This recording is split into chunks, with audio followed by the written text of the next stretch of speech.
Welcome, good morning, good day, whatever time it is with you. I am very pleased to be able to welcome Steve Keen to speak this morning. It's 8 o'clock our time, but I'm sure it's evening or many different times with you. Steve is a great friend who I've known for a few years and always surprises with brilliant new ideas and analysis, a great campaigner. Of course, he wrote the brilliant book, Debunking Economics, which really stirred things up and raised awareness about the huge problems with the dominance of the current paradigm in economics, and he keeps on doing this to great effect. So I'll leave him to talk about why economics on climate change has been so crazy. Thanks, Steve. Thank you. Thank you, Henry. Okay, I'll try sharing my screen here.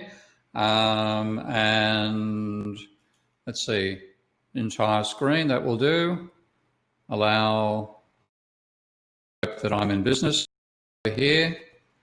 Okay, if you can see, just check so you can see my screen. I'm hoping the answer to that question is yes.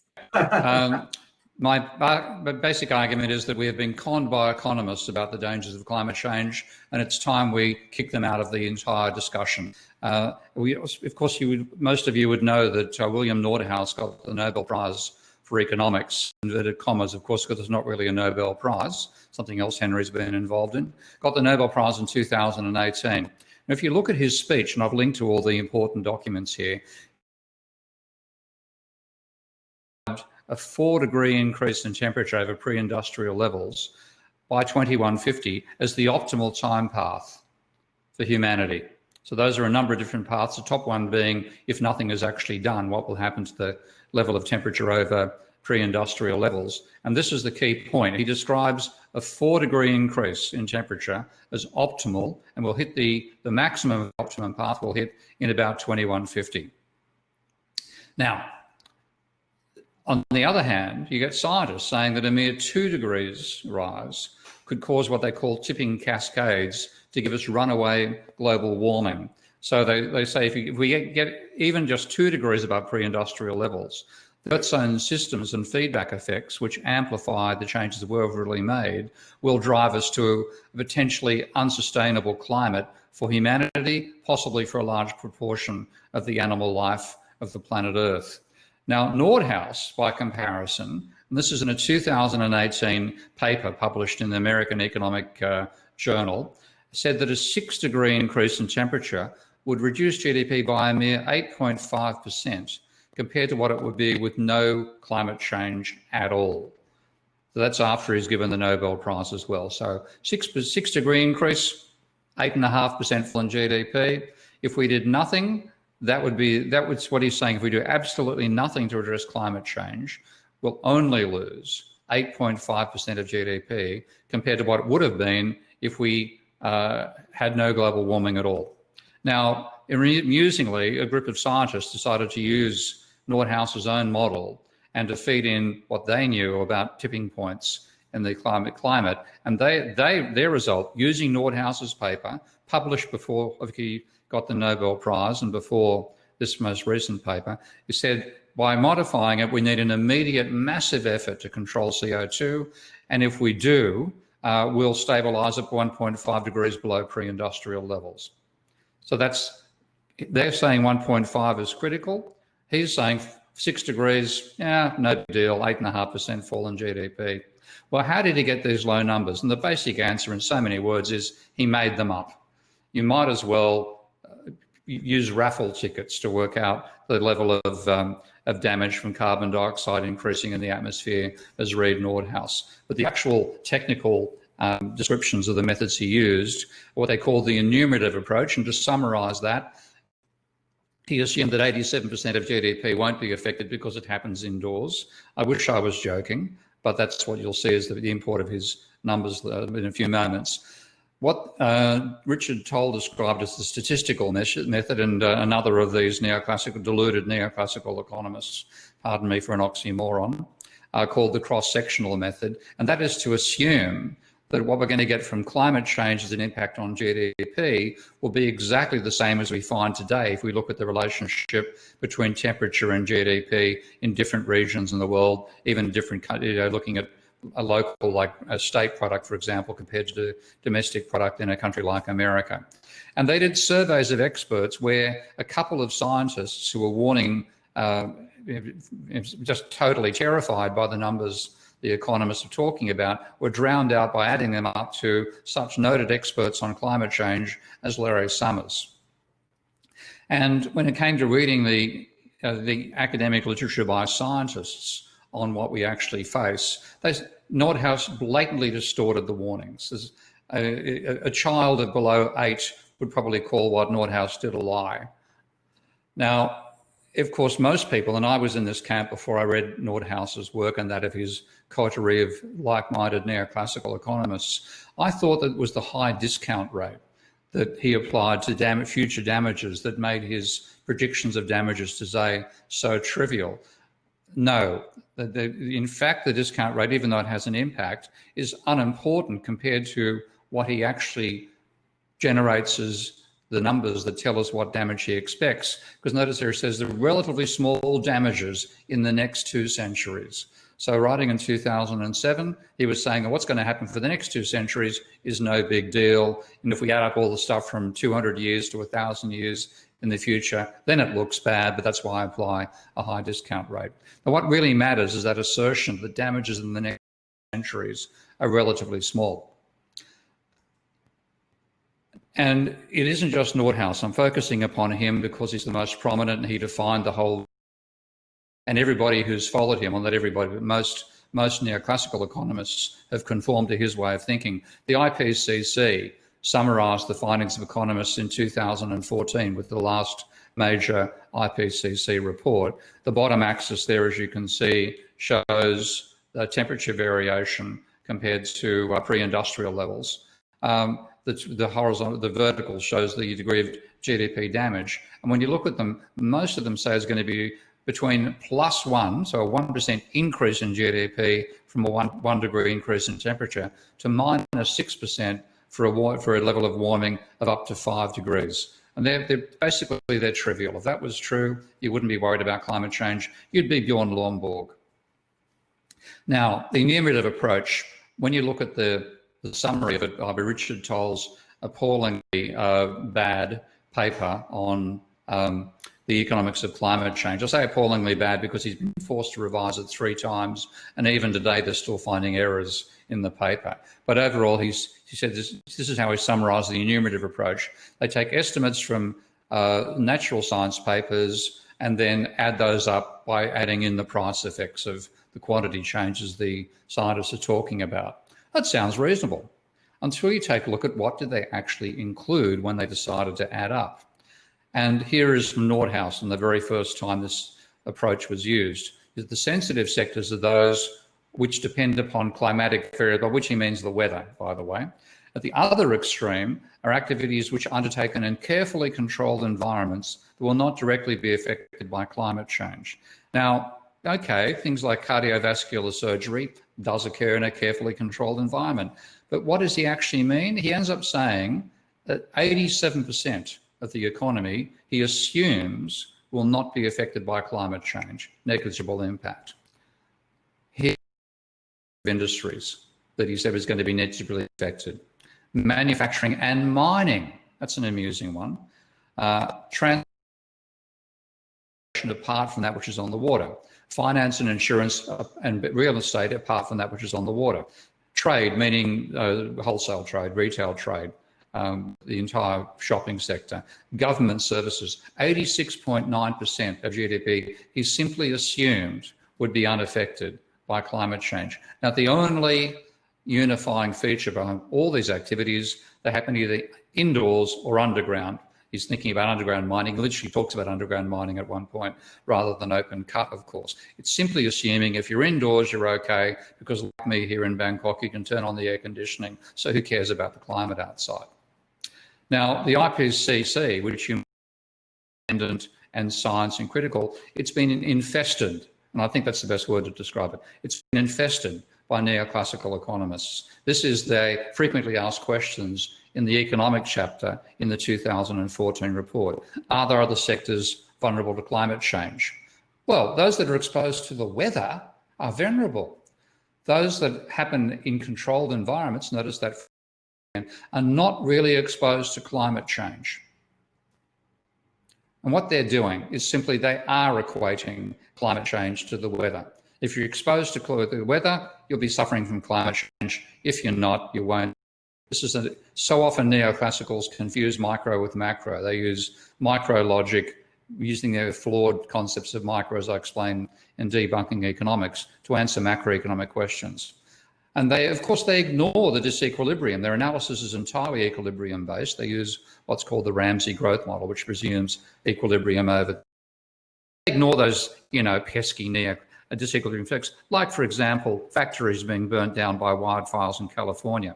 Why should you worry about that? Well, Keynes gives a good reason as to why. This whole idea of in the long run we're in equilibrium, that's what Keynes was in the long run we're all dead comment. The punchline was that economists set themselves too easy, too useless a task. If in tempestuous seasons, and we're certainly in those right now, they can only tell us that when the storm is long past, the ocean is flat again.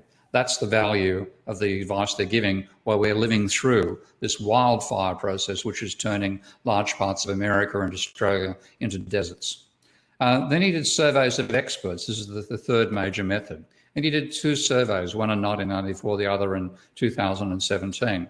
Now, when you look at the 1990, he asked 19 people what they thought about climate change. He was one of the people he asked. And he had 9 other economists, one of whom was Larry Summers. And 8 of those, including Larry, he classified as being from economists whose principal concerns lie outside environmental economics. So why are they bloody experts? They're not. They shouldn't even been included in the survey. There were 4 other social scientists and what he called 5 natural scientists and engineers. But when you take a look at it, there are only 3 real climate scientists in his 19, a climatologist, a meteorologist, and an atmospheric scientist. And one of them refused to answer his key questions, which were about what's the impact of the 3-degree increase in temperature and a 6-degree increase with 2 different time frames to get there. Notice again, he's talking in terms of 6 degrees increase in temperature. This scientist refused to answer the question.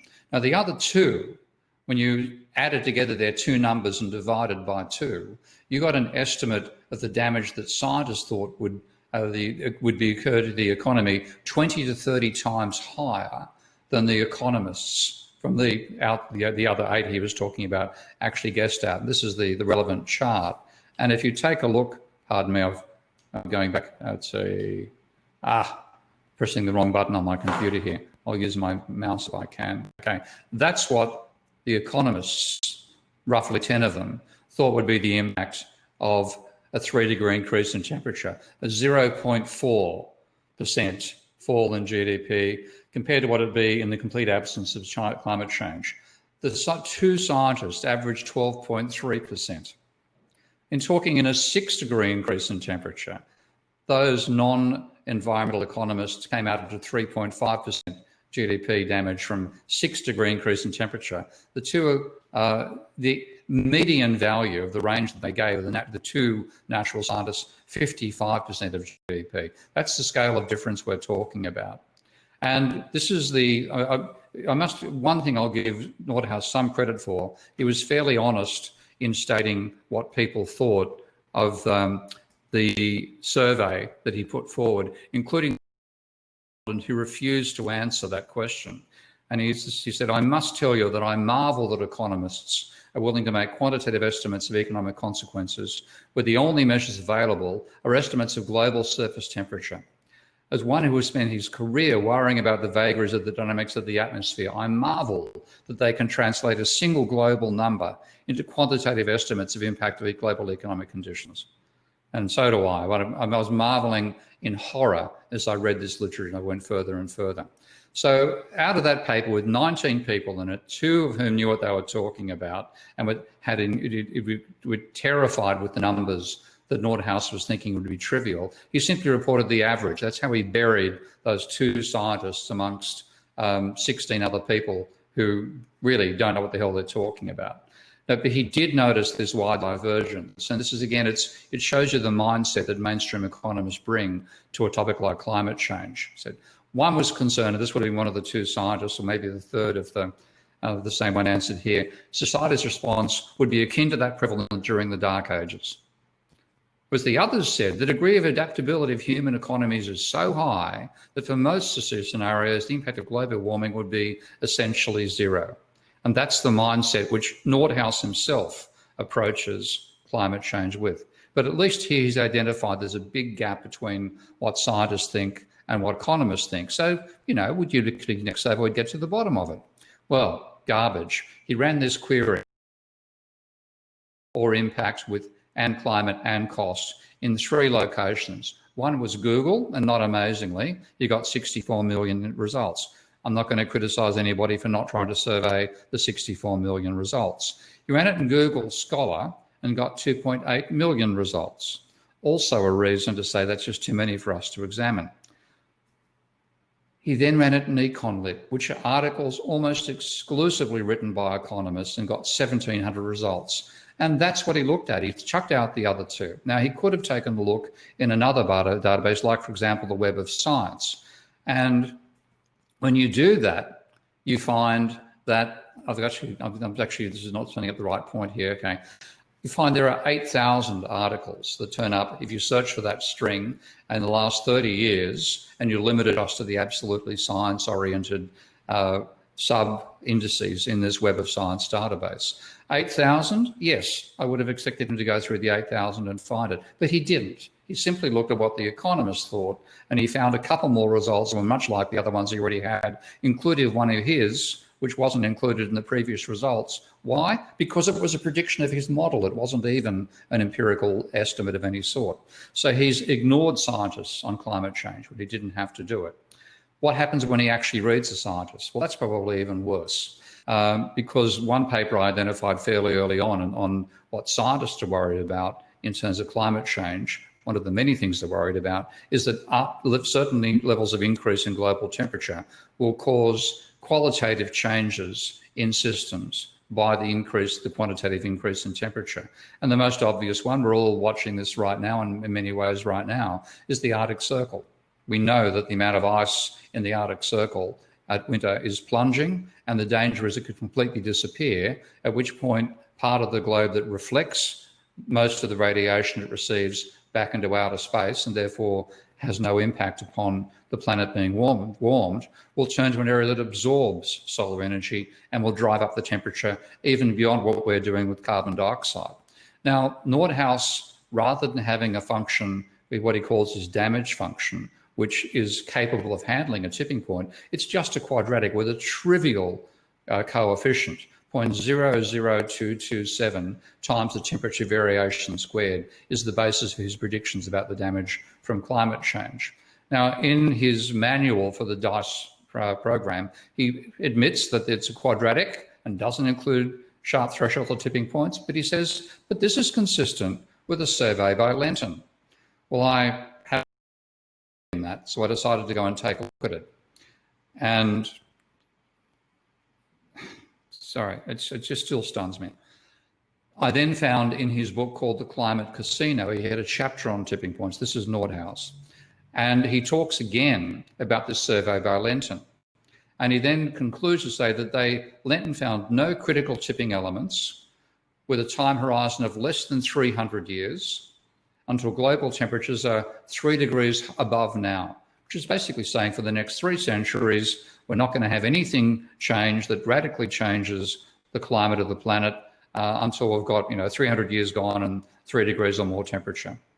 Well, this is the table in the Climate Casino, allegedly summarizes the results of Lenton's survey of scientists. And here's the clear one, the Arctic summer sea ice. Okay? And notice the time scale, 10, not meaning it'll happen in 10 years, but it's changed on the scale of decades rather than centuries.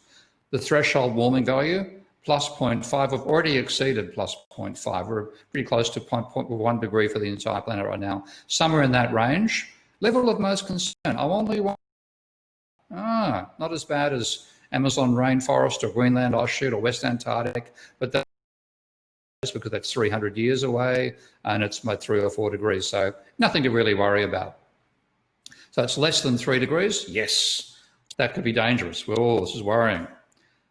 Less than 300 years. Well, definitely. 10. Quite a worry. Critical. Oh, thank God. No, it's not critical. Whoopee-doo. Well, in fact, there's just 2 problems with that. There is no such column about criticality in Lenton 2008. And when you read Lenton, he describes Arctic summer sea ice as the greatest and clearest threat. It doesn't deserve 1 star, it deserves 4 on a scale of 3. This is the actual table in Lenton's work.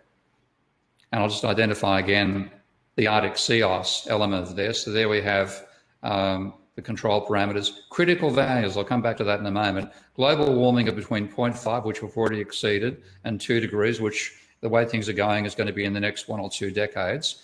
Rapid, like it could turn over in a period of 10 years, and it'll amplify warming, change ecosystems, et cetera, et cetera.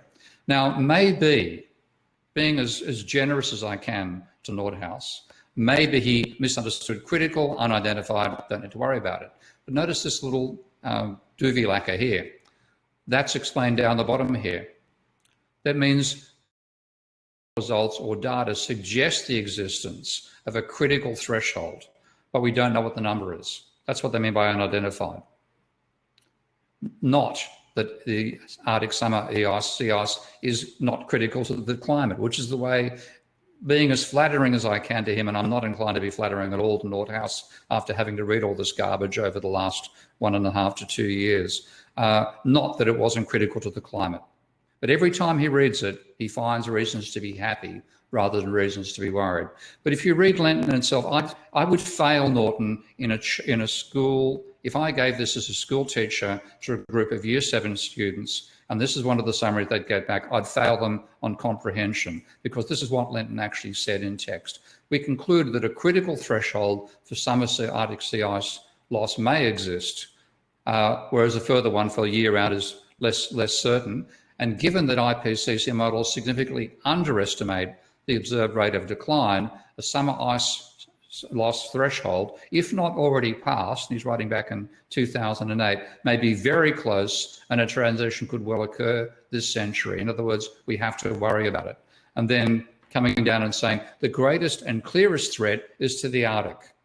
How on earth did Nordhaus conclude that it wasn't critical? This is stuff I said I would fail a school student if they submitted this stuff to me. I certainly wouldn't give that school kid a Nobel Prize. Now, their conclusion warned against using smooth functions, whereas Nordhaus uses their paper to justify using a smooth function. And again, I identified Arctic sea ice as the first of the 2 greatest threats. So here's their conclusion. And even if you're skimming, you've got to read the first paragraph of the conclusion. Society may be lulled into a false sense of security by smooth projection of global change, precisely what Nordhaus is providing. And he said, our synthesis of current suggests a variety of tipping points could reach their critical point this century. The greatest threat to the tipping of the Arctic sea ice and the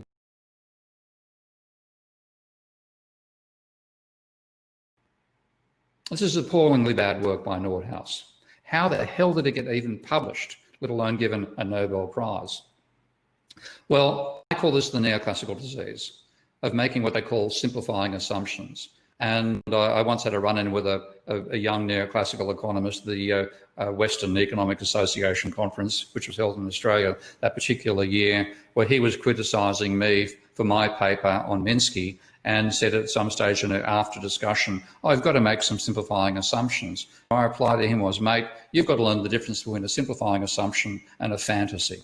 Now, unfortunately, people who've swallowed Milton Friedman's defence, and you'll find it in all the textbooks, says that you can't judge a theory or a hypothesis by its assumptions. Truly important and significant hypotheses will be found to have assumptions that are wildly inaccurate descriptions of reality, and in general, the more significant the theory, the more unrealistic the assumptions, says Uncle Milton. And he then says you can't test the theory by its assumptions because they've got to be unrealistic. What you simply have to say is whether there's sufficiently good approximations for the purpose at hand, and you can only answer that by seeing whether the theory works. In other words, use the theory, see what happens, and if reality matches the theory, well, you know, the assumptions don't matter.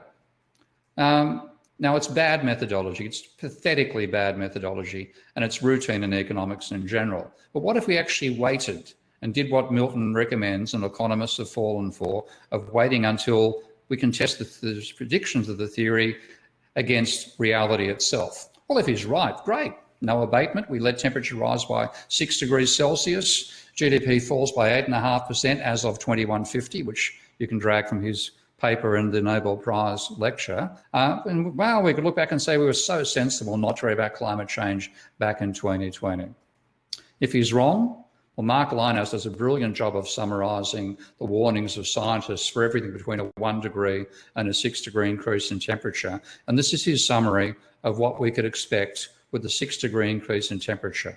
A runaway warming process that would render the biosphere completely extinct and forever destroy, not just temporarily, forever destroy the capacity of this planet to support life. We'd turn it into another Venus. Maybe not the same level of temperature, but sufficient increase in temperature, chemical processes that can't occur in the current level, which would occur at that level, wiping out species which actually are the reason why we have an oxygenated atmosphere rather than a carbon dioxide-based one as Earth used to have and Mars still does.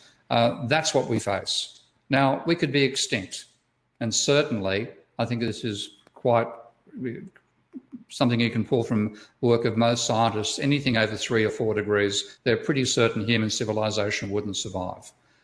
So, oh, we've got it wrong. Can we run the experiment again, please? No, because the world is non-ergodic. There is only one planet A. And this is the reason why we simply cannot wait to test this theory by its predictions. Of all the theories you don't want to test by its predictions, Nordhaus's is the worst you can possibly imagine. So what can we do?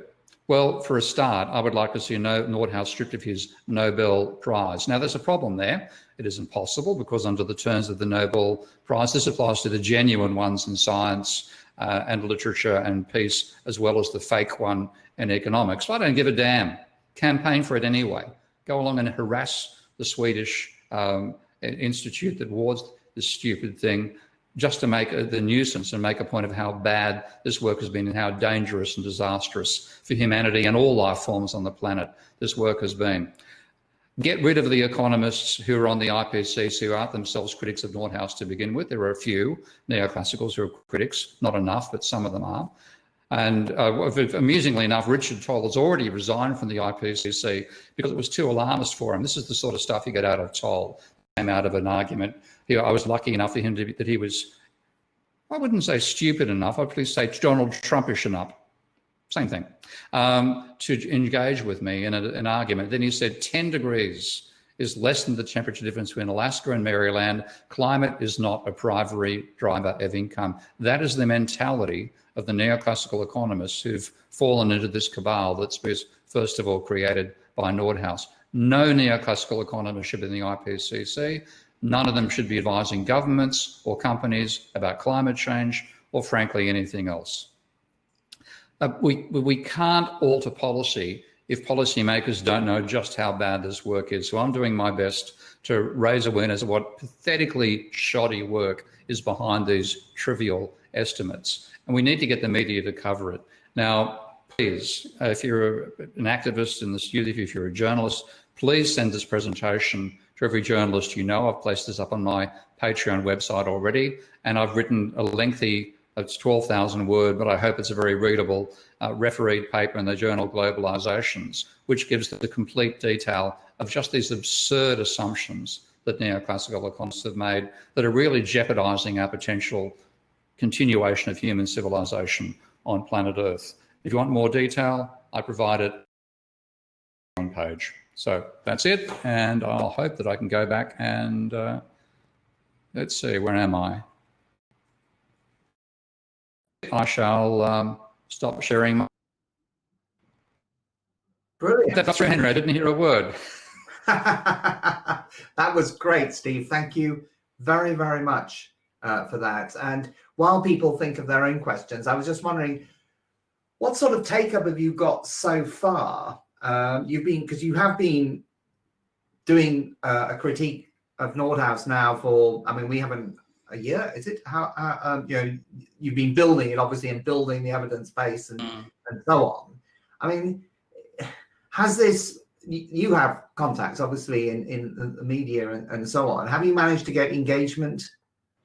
No, this is really disappointing for me. I mean, I was waiting until I had a refereed paper out to some extent. I was certainly getting in touch with journalists, and letting them know about the ones who are concerned about climate change, but none of them have picked it up so far. So the paper that I published just less than a month ago now knocked Twitter out of the park. So if you know the old metric site, which measures how much public impact an academic paper has had, my paper's in the top 3,000 of 15 million papers in terms of impact, but it's entirely on the basis of Twitter. Media stories so far, and they're all reproductions of an article I wrote myself for The Conversation, like the academic newspaper. So it hasn't been picked up. Maybe it's because we're in the middle of COVID and the American election and so on, and the short attention span of media may be a reason why this hasn't been picked up, but it hasn't been so far.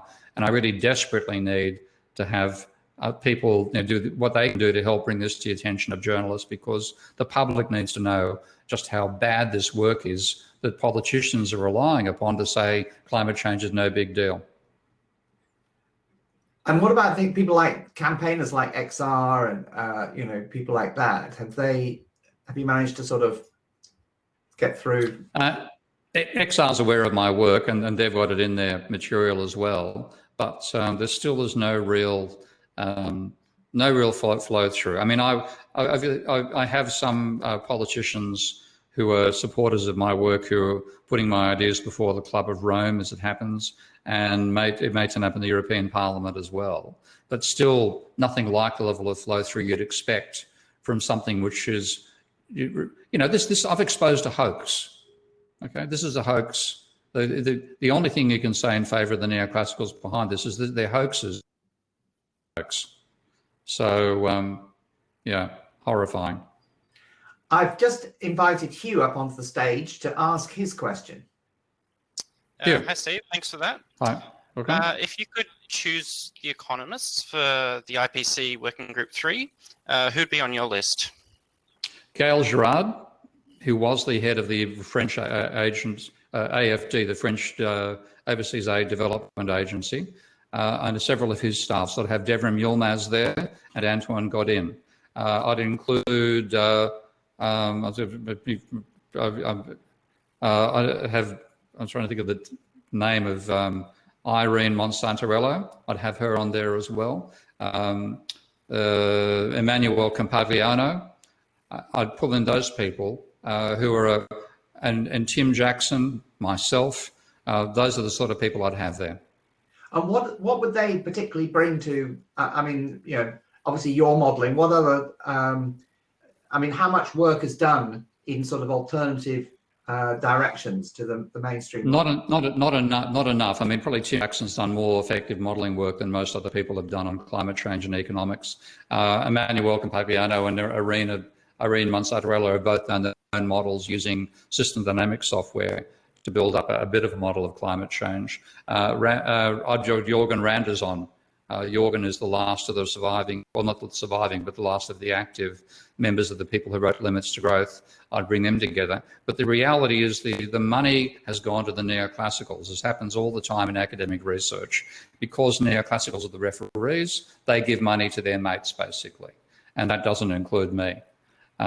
So the amount of cash that's gone to develop these non-orthodox is trivial. People have been doing this stuff in their own time when they're not doing marking, they're not doing admin, they're not doing teaching, and they're using software which hasn't been specially designed for the purpose, et cetera, et cetera. So there's but by taking the neoclassical seriously, we haven't taken non-neoclassical approaches seriously enough, and what they have is quite underdeveloped. But at least it exists.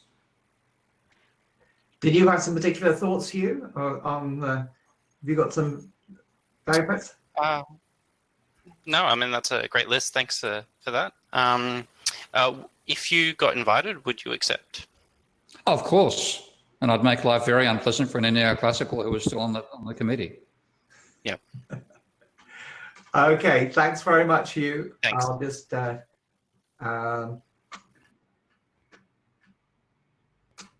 this is another question we've got. How did Nordhaus get away with such a flawed view of climate? I suppose, I mean, you've talked a bit about this, that you know, there's a neoclassical sort of club that defends him, but why do you think no one else, you know, because, okay, you know, no one else seems to have read his references, or why haven't they bothered taking him on? Why are you the first person? You know, because he's been around for a bit, hasn't he? It always horrifies me. I mean, why does nobody else go and read the footnotes?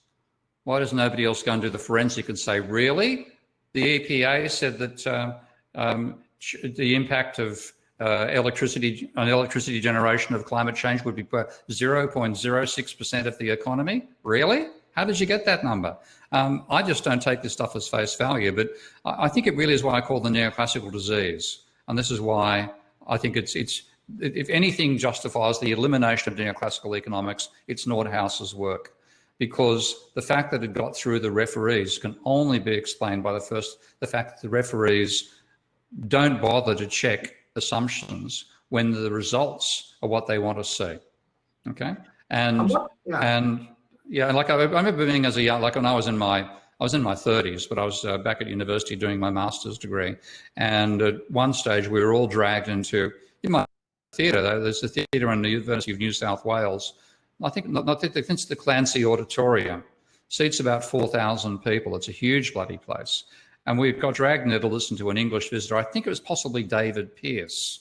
I'm sitting there as a master's student, and Pearce is, global warming is going to increase the temperature by 3 degrees Celsius. I'll wear one less cardigan. And I thought, what a fucking moron. And I didn't realise what a level of, pardon me, being I've got to get French here, fucking moron he was, until I read the literature that he and others are responsible for, most especially Nordhaus. So they see this stuff, and the neoclassical sees 6 degrees and 3%, or 3% and 3 degree increase and 2%. They think, oh, that makes sense, because they have simply no concept of what climate change is. They really think they can use today's comparative climate while the level of temperature and the energy in the biosphere doesn't alter, to predict what's going to happen when you drastically increase the energy in the biosphere by retaining more solar radiation. And they simply do not understand climate change, and they've got locked into treating climate as comparative statics, effectively, rather than the genuine force dynamics it really is. And I mean, and the actual natural scientists who saw these results and presumably were shocked by them, they just didn't, I suppose they didn't have the authority to challenge them, or they just didn't want to get into that. Lenton actually took on Nordhaus by using Nordhaus's own model in 2016 and showing if you revised it to take account of tipping points, then you should not let temperature get above 1.5 degrees Celsius, above pre-industrial levels. We're about half a degree from that if we're lucky right now. But I think part of it is because scientists are well trained in their own disciplines, and if you have anybody who disagrees with the mainstream, they're normally a crank you've got every right to ignore. Okay, so because they haven't experienced economics themselves, they think economics has got the same standards, and therefore they give a free pass and think, oh well. And I've seen this, like I think Ken Rice is somebody I watch on Twitter frequently, and Ken on a couple of occasions said, well, I can't really criticise the economists because they don't understand their methods. And I go back, look, you don't even need to know what their bloody methods are. Their assumptions are crazy. But because there's professional reticence to step on somebody else's turf, they haven't gone in as aggressively as I have. And I've actually had some of them say they're glad I'm taking this on. I'm sure. We've got a question here from Eric. What other schools of economic thought can contribute to prevent a climate crisis? Other than, obviously there are a whole range of schools of thought in economics outside neoclassical. Do you think there are particular ones that you see as most useful? Well, I mean, except the non-neoclassical environmental economics. So if you look at the Journal of Ecological Economics, for example, that has a lot of papers which are outside the mainstream. There's work by Charlie Hall, and Charlie has done work on the role of energy in the economy and the role of energy in ecology as well. So what's called biophysical economics is the area I'd look for. So search for biophysical economics and you'll find work being done which is relevant to this. And, you know, Charlie is living in, he's living in Oregon, I think it is, you know, his work as a retired individual. I'm actually part of an institute that's trying to promote biophysical economics. But again, the level of funding is trivial and we've got to go outside standard channels. Classicals control the government money that finances most economic research. Since you mentioned Charlie Hall, I've just added in the chat function a reference to an article that he wrote. Well, I think I interviewed him actually for the Mint magazine, so people can see there, give a flavour of his thinking. Right, we've got, should economists also be looking beyond tipping points? What actions need to be taken now? Well, the main thing is dramatically shift our energy production away from carbon-based fuels towards renewable and nuclear.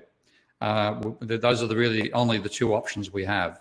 I was a critic of nuclear for a long time, but the engineers that are part of my Patreon support community have persuaded me that nuclear is a lot safer than the ecological critiques of it used to make it out to be, and it's also extremely high base load levels of energy, very compact. I get pushback between the two groups of engineers. Some are pro nuclear, some are pro renewable. I think we need both, and as fast as damn possible. And we need to introduce a system which can enable us to get into carbon rationing, because I think one consequence of swallowing this nonsense from neoclassical economists is we've dramatically overshot the sustainable limits of human inhabitation of this planet, and we're going to have to go in reverse. And the only way we can do that is if the pain of reversing the level of growth, declining level of output on GDP, the only way we can do that is the pain is felt only by the rich. So one proposal that I'm championing is to have bring in a dual price using carbon rationing as well as using money. So every commodity you buy would have two prices, a dollar, pound, euro price as it does it now, and a carbon price where you got your carbon ration centrally distributed by your central bank per person per year at a level which was above the average for that country, but of course well below the consumption levels of the rich.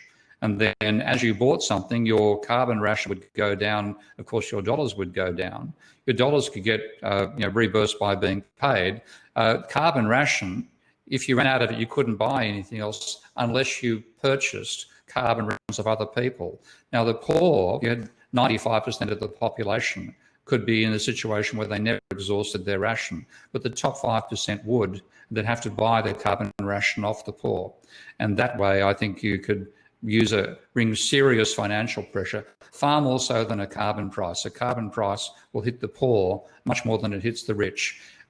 I might even say that's one reason why neoclassical economists prefer a carbon price. But carbon rationing, with the central bank distributed equal per capita carbon ration, that would be one way to start bringing about some realism to our level of inhabitation of this planet. Great, thanks. Now we've got another one. So how do you think we can persuade climate activists that demolishing neoclassical economics is one of the most powerful levers for change that we have?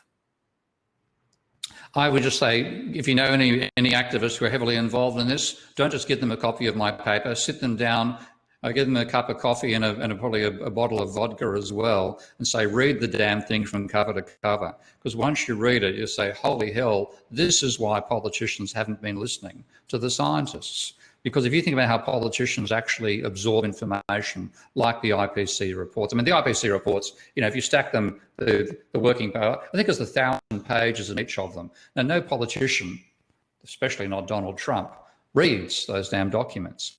What instead they do is they tell some underling to go and read the economic bits. That's chapter 10 of Working Group 2 in 2014. You go and read that, and it's written by Richard Toll. It tells you that climate change might reduce GDP in 2100 by between 0.2% and 2% of what it would be in the absence of climate change. So you summarise that for the politician. He says, oh, this is a waste of greenies. Don't know what they're talking about. I better go out and pretend that I really care about this. But I couldn't give a shit because it's only 2% of GDP. In 80 years, when I will be dead, why should I bother?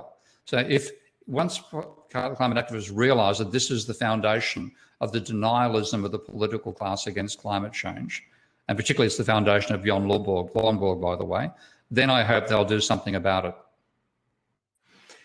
Right, and sort of related to that, a question that you've debunked most sacred principles of economics for quite some time.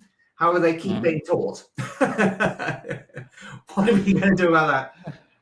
Because you've got a religion in charge. I mean, it's actually worth reading the methodology of science people like Kuhn and Feyerabend, Kartos and so on, to get an idea of the way scientific communities form.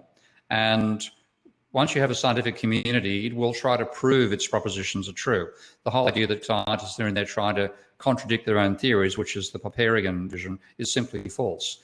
But if you're pushing, for example, a vision of reality, which is based on Maxwell's equations, which was the case back in the 19th century, then you get to the point where you're testing it against, like you want to find out what speed the ether is moving. An experiment to work out precisely what the speed of the ether is by measuring the speed of light in two different directions, and you find it's identical, then there is no ether. How do you explain the fact that light still travels through a vacuum? And then that's what led to the quantum mechanical revolution in science. So you need to be pushed to anomalies and be willing to give way to them. Now, the neoclassicals get pushed to anomalies all the time and make ludicrous, what they call simplified, leap over the top of it.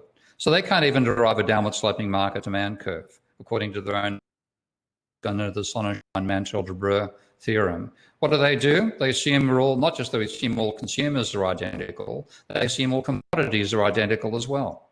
So they are behaving like a religion. They don't want to know that they've found the body of Jesus Christ. The case with almost everything that they try to prove mathematically.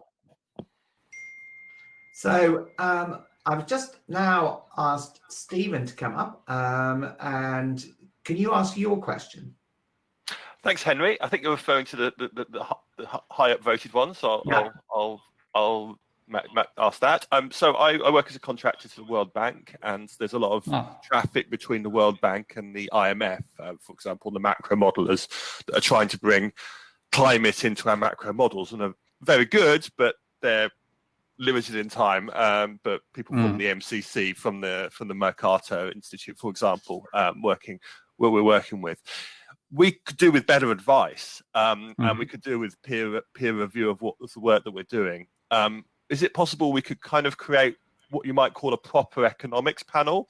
What I mean by proper economics is economics that's viewed within as part of within the scientific body. In other words, that scientists peer review economics, because economics is that would be excellent, and you could do it. There's a hand. I think in terms of non-neoclassical researchers in economics around the world who are working on climate change, there's about 20.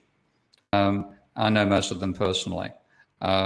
We could pull those groups of people together and provide an alternative advice. We'd be happy to have our stuff refereed by scientists. I'd also be very happy to have scientists referee the neoclassicals, but I'd want to make sure they got therapy afterwards. Thank you. I have a quick other question, which is the use of guarantees and central government guarantees and central bank QE. Governments, one of the comparative advantages of governments and also banks, as it happens, and world banks, is that the cost of capital. they can really reduce the cost of capital to near zero. The cost of capital is a big problem in developing countries. You know, you could be paying 10, 15%, 20%. And that could be half the cost, levelized cost of renewables energies. So I just wondered if there's, I mean, this is almost a leading question because I have my own ideas, obviously, on this. But like, can we use government's guarantees? And then once those guarantees are in place, central banks can kind of come in to buy up these bonds, for example. That's one of the advantages of modern monetary theory, because that establishes that there's no limit on the government capacity to create money. So if you need money, particular currency, to be able to do something in climate change, the government can create that money and can then finance guarantee you need for those operations and give you the same cost of capital as the government has for infrastructure projects in climate change. So effectively, you could have green money creation. You could say, we're creating this money and it can only be used for whatever, renewables, etc. You could do, Thanks, Stephen. If you could switch your camera and microphone off. There's actually a follow-up question. Can green and blue finance help to mitigate climate change by channeling money in the right direction? So that's, I mean, I suppose creating money is a form of green finance. There's a whole range of it, aren't there? You better explain the blue finance one to me. It's one I haven't heard before. I'm not sure either. That was from. Okay. I'll take that on board anyway. Yes, I mean this is what, again, modern monetary theory is making a very strong case here, that the government doesn't have financial constraints; it has physical constraints. You can't finance what you can't. You can't produce what you can't manufacture, but you can produce the money. And like I've just done some recent work myself in modelling modern monetary theory using open source system dynamics program Minsky to do that. And one point that is made in theory, as Stephanie Kelton's book makes it quite well, is that the deficit itself creates the money that enables the bonds to be purchased. And I've done that modelling in Minsky now to show that a deficit, as well as putting money into people's bank accounts, so creating money the rest of us spend, it also creates excess reserves on which the banks get zero interest. So if you then come along and say, here are some bonds, would you like the bonds, buy the bonds? Not to take on the offer of getting a return versus getting no return.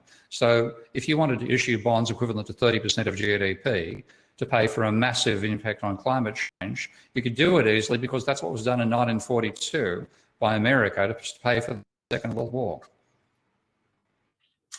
Right, I'm just going to ask Edna, can you come up? Can you switch on your camera and microphone and ask your question? Because I think it's maybe a good place to end about how can we get journalists more educated in this. Hi, Edna. Hi. Hi, Henry. Yeah.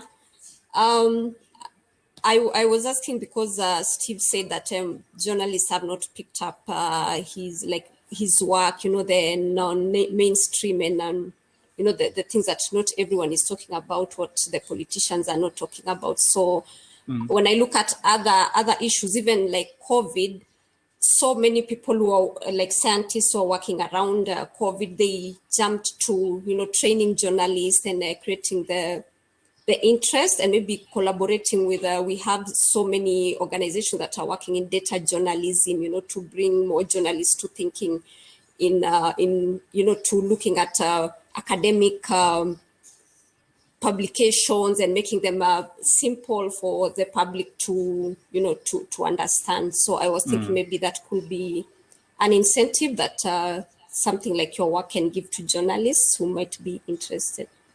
Yeah, I mean, one of the hassles we're faced right now is that journalism has been destroyed by the internet over the last 30 to 12 years, and newspapers just don't have the resources they used to have. You know, I went with Australian journalists, I think there are 7 of them, to a conference in China for 2 weeks to meet Chinese journalists back when China was opening up in 81, 82. And I got every major organization in the country putting aside a staff member, paying their costs to go over there and do it. These days, a lot of media groups have been reduced to press release journalism. You get a press release from a group, you pretty it up, newspaper and call it a story. So the investigative stuff is really declined quite badly. And I wish I could do something like that, but I know that the newspapers themselves don't really have the resources to cope. Yeah, but maybe looking at the independent journalists and people who are more between academia and journalism, and most of them would be outside big mainstream media houses, and the interest can be created online, like maybe just posting in those data journalism organizations and having online courses, probably just something that, because I was just wondering about Partners for the New Economy, whether they might fund something like that as well. That's a good idea, actually. I mean, if Partners for the New Economy is a sort of group that could actually pay the journalists to attend a course like this. So especially now people can do online. Like I attended a lot of webinars during COVID where I'm a journalist myself. I'm a freelance journalist, so that's why I was thinking that the interest. So if you can collaborate with the Partners for New Economy, then have most of this information online, have webinars just to create slow interest, and have people who can be like members and distribute the information, and also have, because I think as journalists, mostly it's the disconnect between the real issues and how to report. You're more of a reporter, but you're not you're not specifically covering certain issues. But if that interest is created, let's say, and we have a consortium of climate change economics journalists around the world, then maybe something like that can be helpful. That's a good suggestion. This could be great, and given that we've got COP26 coming, and this is the thing that's meant to be the biggest ever. I mean, we always say that, isn't it? The most important ever. It's always the most important ever, but maybe this is that. Presumably, newspapers, journalists will be thinking a bit about how they're going to cover it and how they're preparing for it. I mean, I suppose I don't know what sort of timeline journalists think on. I mean, should we be planning for something in October or something? I don't know, but. Yeah, well, that's a good suggestion, because again, as you say, you've got to get their attention, and we can't really my particular paper got an enormous impact on Twitter. That's what's given this really, really high rating on all metrics, but it just hasn't been picked up by the media, and that's a bit of a sign. I think the journalists are too busy, too distracted by other issues. So if you're going to get them to focus, it is something like People for a New Economy to fund a workshop where they almost get paid to sit down and then read this stuff and see how bad it is, and then we might get some change. So that's a good suggestion. Thank you.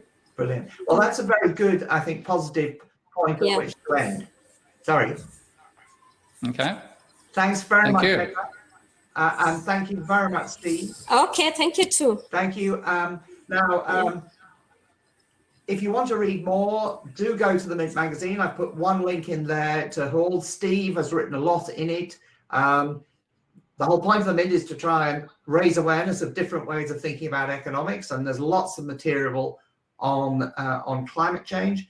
Also, we will be putting this talk up on the Festival for Change website, along with loads of other talks that we've had, a fascinating set of speakers over the time. So do check it out. There's lots of useful stuff. Also note on your tables around you, when we go back to the tables, there are lots of books. Those that you might be interested in there from the Bristol University Press, who sponsored this, and there's a link right at the bottom to them to find out more. So there are the last sales pitches, and the last, of course, message that Steve said, if you know a journalist, go and get them, and also find out maybe how we could, what they want to know, how we could bring them in, how we could educate them, and see if we can get this project going to actually educate journalists in the lead up to COP26. Brilliant. Thanks very much, Steve. Thank you. Okay, I'll see you later. I'm going to hit the stop button now. Is that okay? I'll hit the stop button, and then we'll just go back to the floor. Cheers, then. Okay.